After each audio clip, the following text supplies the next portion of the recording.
एक बहुत सुंदर सोहर सुनाने जा रही हूँ। बहुत दर्दनाक सोहर है। अगर आप लोग को अच्छा लगे तो हमारी वीडियो को लाइक करें, शेयर करें और कमेंट में बताएं कि आप लोग को कैसा लगा हमारी ये सोहर। अंगवा के पतरी तिरियावा से अपने महल बीच हो, मोरी बहिनी लौरी ना नदिया कोयलिनिया मेहना सुनावली हो।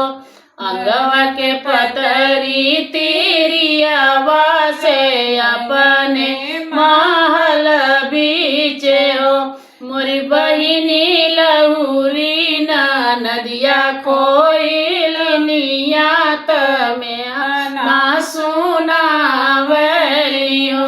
मोरी बहिनी लहुरी ना नदिया कोयलिनिया मेहना सुनावली हो। मोरी बहिनी राजा मोर बड़ा नीरदैया, कुछहु नाही बोले लो। मोरी बहिनी राजा मोर बड़ा नीरदैया, कुछहु नाही बोले लो। भैया भतीजा गरिया वली नैहर उड़ासली हो। भैया भतीजा गरिया वली नैहर उड़ासली हो। मोरी बहिनी कई के बजनिया पुकार साल नाही जाला न हो। मोरी बहिनी कई के बजनिया पुकारली साल नाही जाला न हो। सेजिया बैठल बारी धनिया त मनई माने बिलखली हो। सेजिया बैठल बारी धनिया त मने माने बिलखली हो। मोरी बहिनिया दुख के से सुनाई, केहू नाही अपना हो।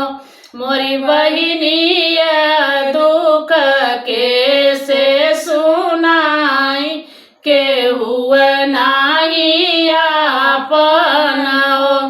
भोर भयल फाटल सूरज उदय भइल हो। भोर भयल फाटल सूरज उदय भइल हो। मोरी बहिनी करिया स्नान धरे ध्यान, सो सूरज मनावेली हो। मोरी बहिनी करिया स्नान धरे ध्यान, सो सूरज मनावेली हो। दोनों हाथ जोड़ी जेठाड़ त सूरज विनय कैली हो। दोनों हाथ जोड़ी के ठाड़ त सूरज विनय कैली हो। मोरी सूरज देहु न एक बालकवत मेहना छोड़ावो। मोरी सूरज देहु न एक बालकवत मेहना छोड़ावो। सूरज भइल दयाल त बालक जनम लेल हो। सूरज भइल दयाल त बालक जनम लेल हो। मोरी बहिनी बाजे लागल अनाद बधैया, उठन लागे सोहर हो। मोरी बहिनी बाजे लागल अनाद बधैया,